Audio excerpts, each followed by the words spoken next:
Hi, good morning, everybody. Better late than never. Yeah, oh my goodness. Well, my new routine, I'm trying to get into it, but it's causing me some challenges. But anyway, I'm only a couple minutes late, I guess. I knew I was going to be 10 minutes late, but didn't work. Let's get into it. Love everybody. Hope you're having a wonderful Friday. It's Buffini Day for us, so I'm excited. Let's talk about some things here today. All right, so we're down, just like yesterday, 9.9 months of inventory. We only have 2,535 available single-family homes. Oh my goodness. And it's oh my goodness because we have 3,496 homes available. And last month, let's see, we had, we sold in January 3,265. Wow, I think that we better get listing some homes. We did list 133 yesterday, and we put 109 under contract. And we closed 78. Congratulations to everybody who got paid, or will get paid today, maybe. We're still having, huge advances in our volume, of course. And I tell you what, hi, Karen Cachero. Good morning. Good to see you. And good morning, Frank. Sorry I'm so late, everybody. Yeah, thank you for hanging in with me. Happy Friday. Absolutely. Hi, Kathy. Good morning, Kathy. I love that picture. Okay, everybody. So, I am going to hide myself for a minute because I want to draw your attention to this. And I'm here. This might work. Okay, so I think it's just my phone.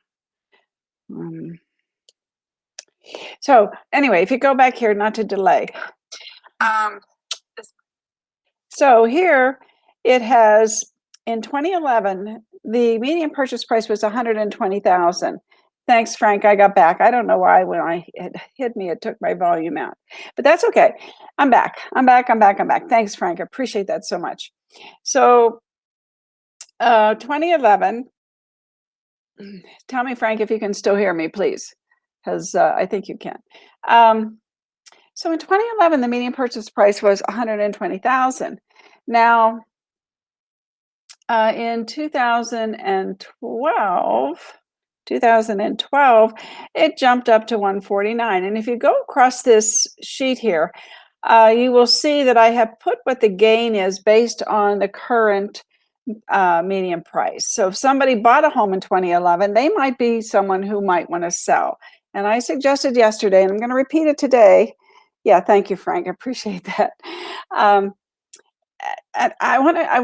really know that list to last means more now than it ever has. It means we need to last all as a group, because if I'm not listing homes, then there's nothing for the buyers agents to sell. The people that are, have all these pent up buyers or first time home buyers, we have to give them product. You can't sell Pepsi if there's no Pepsi to sell.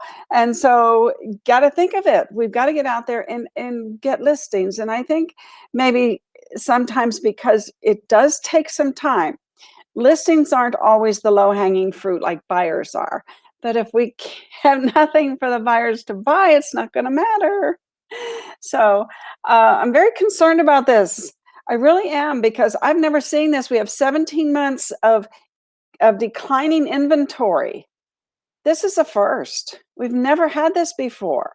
17 months of declining inventory, everybody. We got to be careful here. And I know we listed 133 homes yesterday, which was fantastic. And then we put 109 under contract. Well, the net of that isn't 22 homes, 23 homes. We can't survive. Think about that. Fellow realtors, we've got to go get listings. And I did this chart for you, and it's also posted in the group. I posted yesterday's chart in the group, which has this same graphic on it or numbers. Because even if they bought a home in 2015, Okay, in 2015, I was talking to Jimmy yesterday. We did our negotiating class, but in 2015, somebody out there, Frank or someone, do you know what the interest rate was back then? I think it was 4.5 because I think me and John refinanced our home back then. Maybe it was 2014, but anyway, you're teetering back there around 4 and 5%. So if you're 4 and 5%, your mortgage rate is higher, right? So you're not putting as much down towards your equity. However, if you've been in that home 5 years, you've been putting some dollars into the equity, and then you have the appreciation. And my point is to create the scenario for getting people to list their homes. And we need to get more listings now. We need to get I know that we want listings, and then you're going to tell me, well, but then people are just going to buy them. Well, yes, that's true, but we got to get ahead of the game a little bit. We've got to maybe in the next couple months stop the declining inventory by listing homes. And if we get the pent up, inventory, we need like 2 months of inventory. I think at least a month and a half to be safe. So I want to talk today about listings because I see a problem here, and I don't know if you all share my views or not, but it's my opinion. I've been in this business a long time. And I just have to tell you a story. I had a computer business in Atlanta, and we actually made computers. Can you believe that? We made computers. We did. We had a big, huge room, and we had the motherboards and the disk drives and the cases, and I mean all the connections. And so anyway, but putting that computer together really wasn't that difficult. It's just that most people thought it was, so they didn't do it. So it was a viable business back then, and so we did that. And my point being that we couldn't make them fast enough. And because we couldn't make them fast enough for the demand, I had to stop doing it. AT&T, they bought 90 of them at a time back then. And I said, well, I filled that order. I think that was the last big order that we sold. And here's just to finish the story. What happened back then, I sold AT&T those 90 computers. They paid us, which was wonderful, right? And we delivered, but then we had no inventory. So we also had another company, which was Microtrain, our training company. And our training company was the premier training company for AT&T back then. Microtrain was the name of it. And so we trained all their salespeople how to sell. And we trained their salespeople all about computers as well. So we were teaching selling strategies and teaching them how to use computers. Not too much different than I do today, actually. But anyway, so they bought the computers to teach for our other class, to teach people how to use computers. And how wonderful was that? Well, they loved our computers so much that they wanted us to white label them for them. And we just couldn't do it. So you know what they did? After they paid for those computers and we taught people, and they found a company that could actually produce the computers. We couldn't do it fast enough. It just came out of the blue. So they gave us back all those computers. True story. That was really something. And that was a huge boost to our business because they had already paid for them and gave them back and didn't want a refund. Anyway, I've been there. I know what happens when you have no inventory. You teeter on going out of business. We don't want to do that. That's how serious it is. Seriously. Seriously, it's serious. Okay, well, let's segue a little bit into, I'm going to put that down. I'm going to get off my little soapbox here. And we're going to talk about I'm going to put these slides in the group. And this is a marketing plan for your home. And these are things that can perhaps, after you get your title company to give you people who've been in homes 5 years that have $100 and some thousand worth of equity, and they can buy more home and have the same price and have money. There's a play there, right? There's a play that's going on. It's a perfect storm for you all to get listings. So you can show them on paper what the value of their home is today, And hopefully, they still have that equity. They didn't take a second or refinance it. Um, so what we have to do is be able to present the facts. So I've done some of the homework. What I didn't have time to do yesterday, and I told you that I didn't have time to go back and see what the actual interest rate was back in 2011 in 2012 and all those years that I have on there, 11 to 2020, I think, 10 years. I didn't go back and find out what the rate was at that time.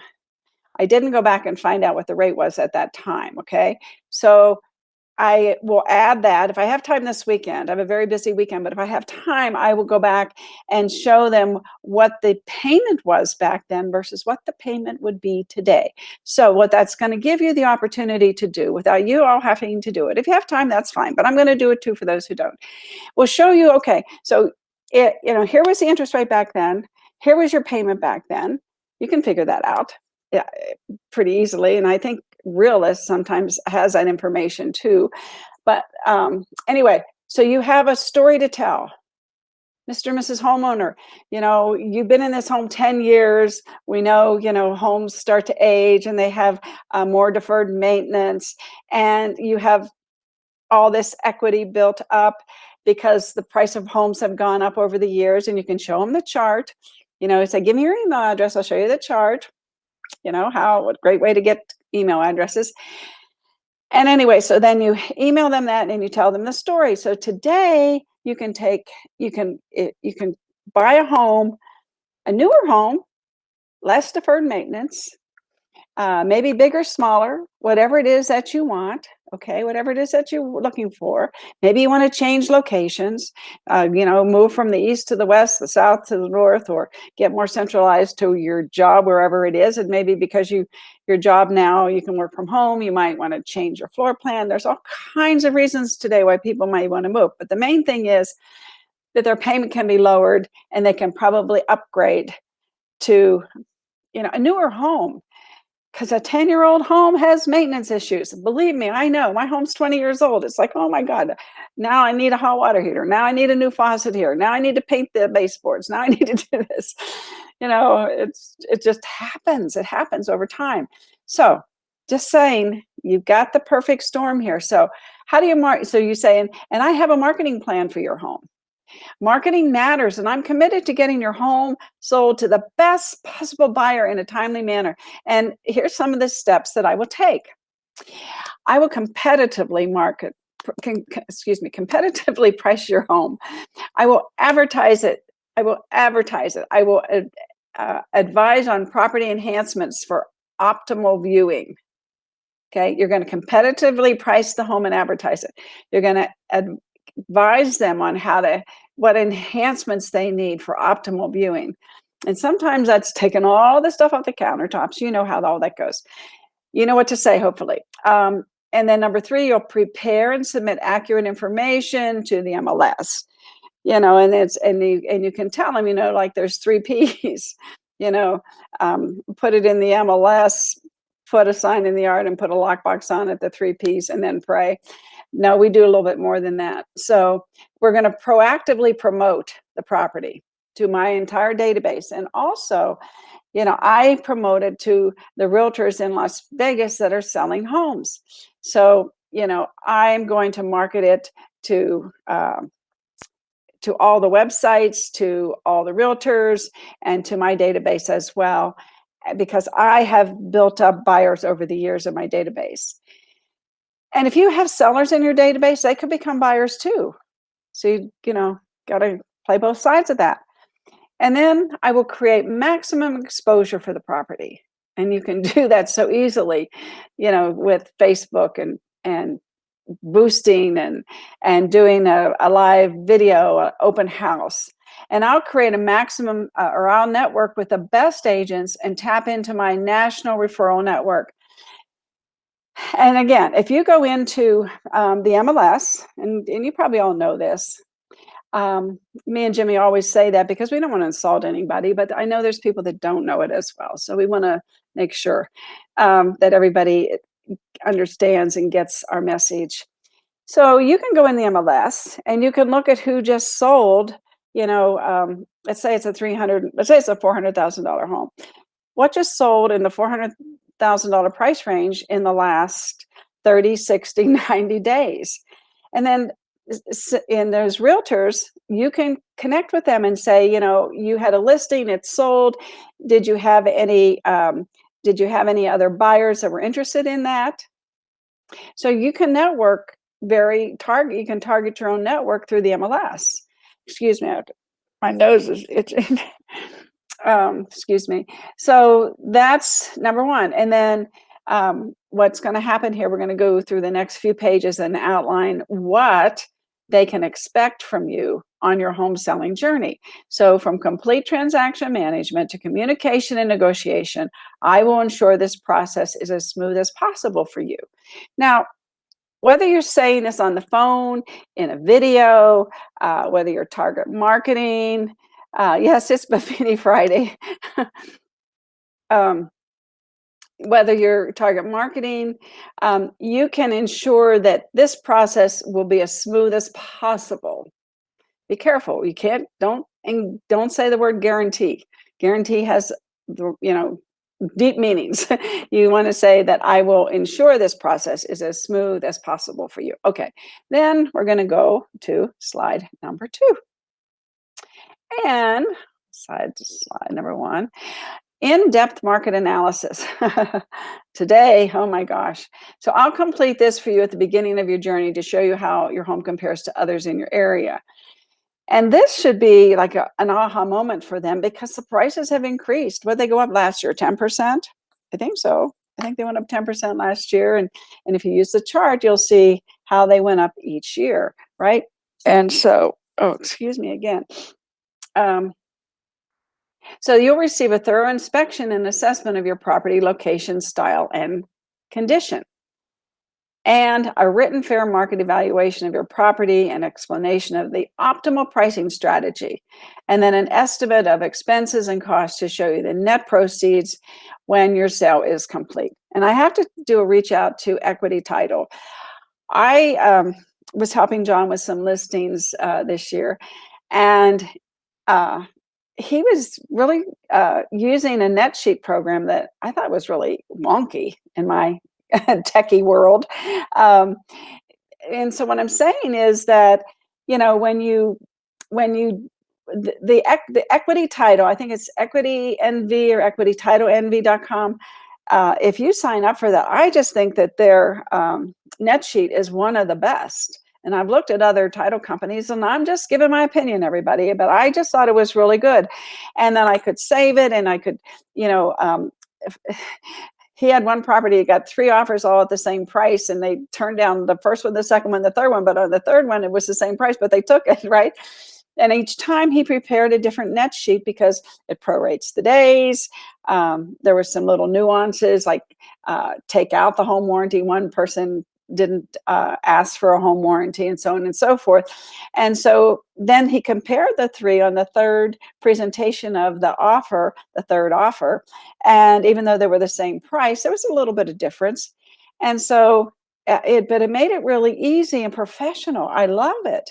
So if you haven't looked at that, you might want to look into it. And I know Ticor has one and other title companies, but for me, and me, I'm always doing things and meeting people and what have you. And I just sat down and it was easy to do, easy to add things, and bam, it was done. And he was so happy. And his clients thought it was, they even commented on it. Anyway, I digress a little bit. So in-depth market analysis.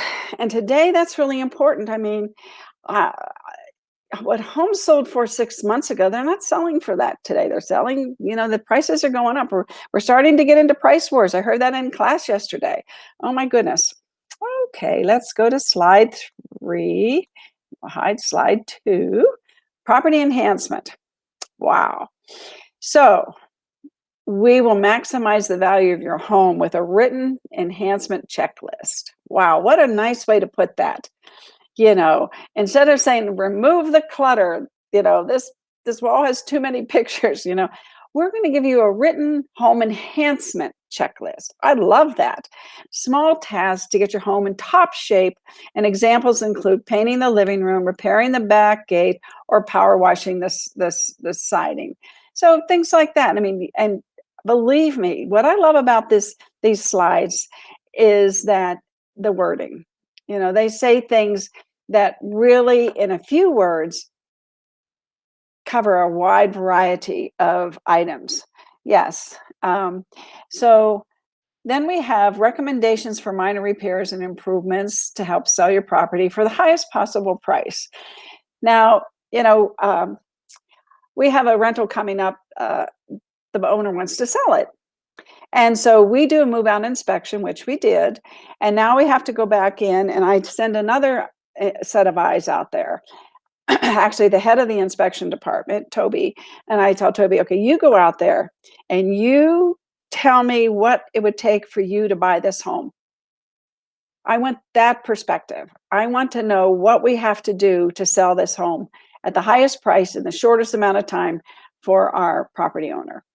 And she does an excellent job. Toby, if you're listening, which you probably are working, but you do an excellent job. You really do. And so I go back, and I know she's already told me the house is going to have to be painted. So I'm going to tell Jeff this morning when I get to the office, Jeff, here's what we recommend. You got to paint the interior, got to get the carpets cleaned. Well, that's goes without saying. A lot of times, tenants will clean the carpet. They'll give you the receipt, but you can make it look better. And sometimes we do that. We clean it twice instead of replacing it, because it really doesn't need to be replaced. It just needs to be properly cleaned. So anyway, the lease doesn't provide for that, for it to be sale ready. It just says move in ready. So they figure if it's clean, that's good enough. And okay, I get that, tenants, I get that. But if you're going to sell it, you want it to look really fresh and fluffy or whatever. And so there's a process that can do that. And we go that extra mile to get that done. Okay, so those are some of the recommendations: painting and what you do with the carpet. And sometimes in these older homes, we replace a toilet, and people think, oh my God, that's expensive. No, it isn't. A toilet costs a couple $100, and it's nice that you say, we have new toilets. It may only be 2 toilets, $400, but still, when you think about it, you may have children that are on the carpet, so that's a major issue. And then everybody uses the bathroom. So, those are 2 things that subconsciously people look at and think about. And then there's the COVID cleaning services, and that's something that you can do that we're going to offer as well. So, access to a list of the most reliable and dependable home improvement workers on the marketplace now, in the marketplace. So you can talk to property managers and get them to give you their vendors so that you can make a list of people, because there's, we'll try new vendors, and if they don't work out, we get different ones. So when you have a property management company, you really have to have good vendors, because your owners need to feel that you've given them the best service and the best price. And that's very important. And they can't be too busy, because then they don't get the items taken care of as fast. So, so we have to think of all those things. So you need to get a checklist. And as Brian Buffini points out, in our Pathways to Mastery, where can I find files to download? If you go to, I'm interrupting myself, I'm sorry everybody, but Kathy has a good question. So I'm going to respond to that, because I'm going to put these slides in the group. So you go to the group, and on the right hand side of the screen, there's going to be the files. You click on files, and it's going to show you all the files that I've uploaded there for you to use. And if you have problems later, call me, and I'll walk you through it. Thanks. Thank you. Okay. So, all right. Vendor list is very important. And like Brian Buffini has told us, what a great thing to offer people. Every year you send them, here's the revised, updated vendor list with repair people, landscapers, pool people, and you every year you have a reason, and you're giving something of real value. And I've also said, if you are a little techie or want to kind of venture into, you don't even have to be techie to do this, but you can get an Echo, an Alexa, and you can program it And what you do is you say, I need a pool company. Or you say, Alexa, I need a pool company. And it comes back and says, oh, call Dan at 702, da, da, da, da, da. And you give that to the homeowner. They're not that expensive, and it only takes like a half hour to put in some real basic vendors. And then you can have a question that you tell them to ask. I need a different vendor. And then you come back and you say, oh, call Ruth at 702-496-7653, and she'll give you additional vendors. So you cover everybody that's basic, and then you give them the question or the statement, Alexa, I need additional vendors. She'll come back and respond to call you.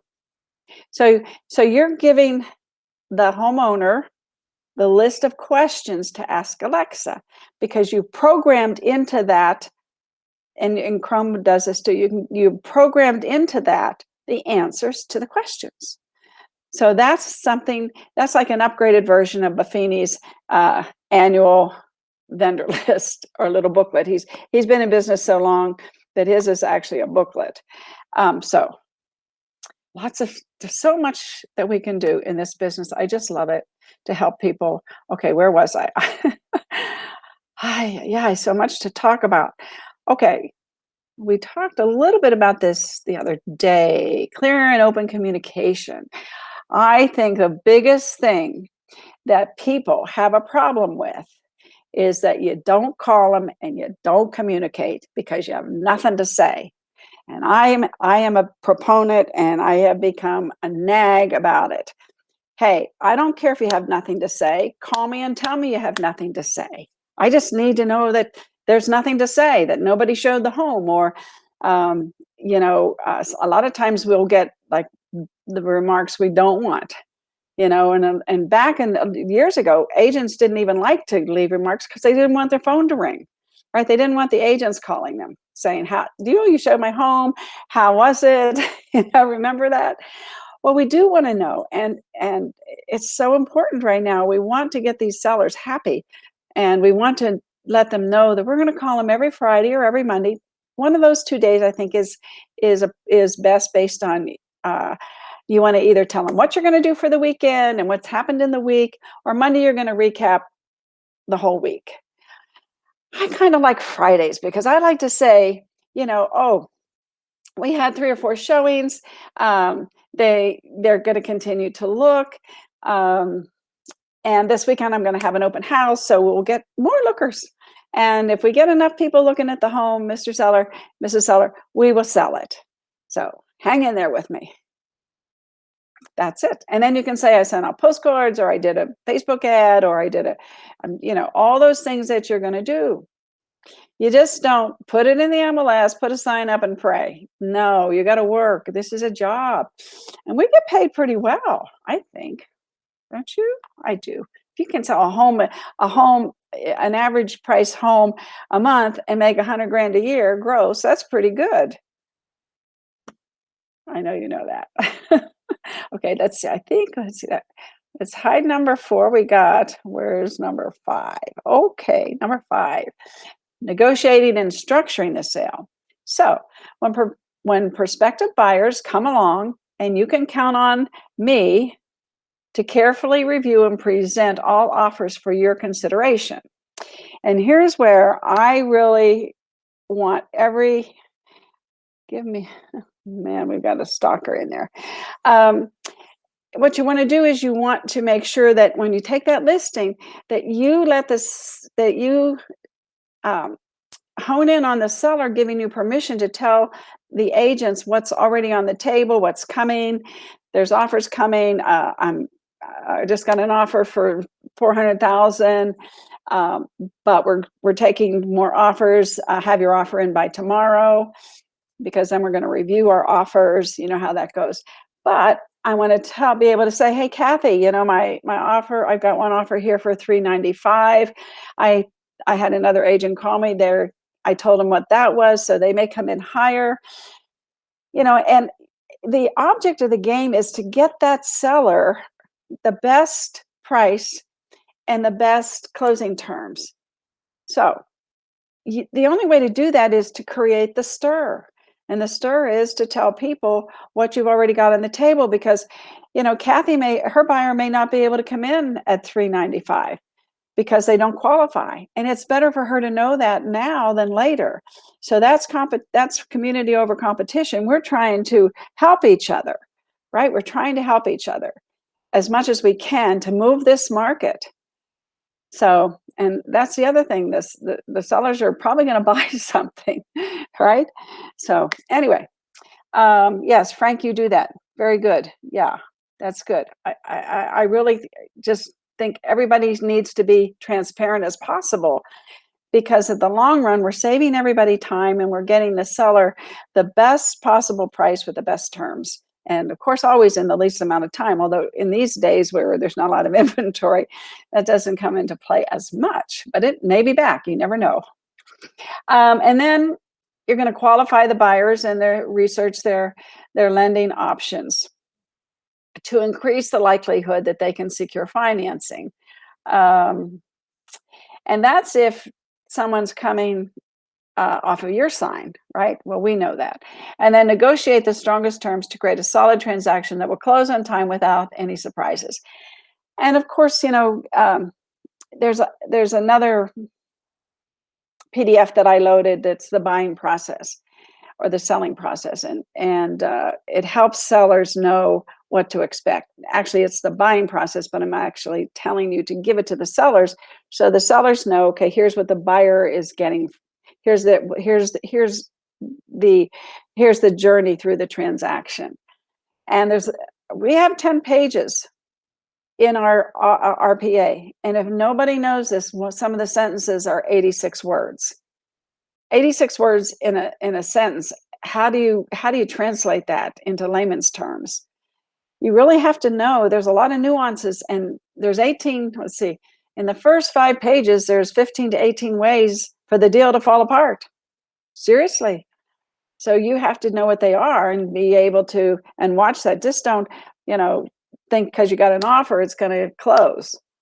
And then at the last minute, right, in the last week, we don't want to be, rushing our sellers or rushing the other agent or creating havoc and crisis, because I want people to continue to do business with me if I'm an agent, right? And so I want to do my part to help.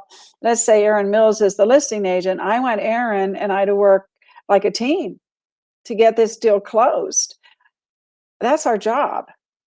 Our job is to represent all parties in the transaction. If you read the duties owed, all parties in the transaction. We are here to help all parties in the transaction be fair, honest in our dealings with them. And basically, that means the other agent too. And I hear agents getting upset with other agents when the seller told them what this, this is what the seller said. I think John had a conversation the other day because yes, teamwork makes the dream work. I love that saying. I really think that's fantastic. I love that. Absolutely. Absolutely. Teamwork makes the dream work. And so John said, well, this is what the seller's really tight on the price.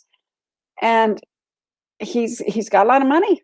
He doesn't necessarily have to sell this house.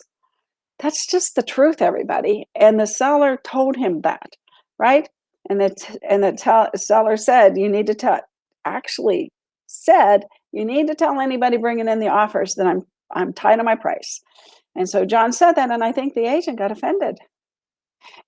John wasn't, say don't write the offer or don't, let's see if we can't go back and forth a little bit.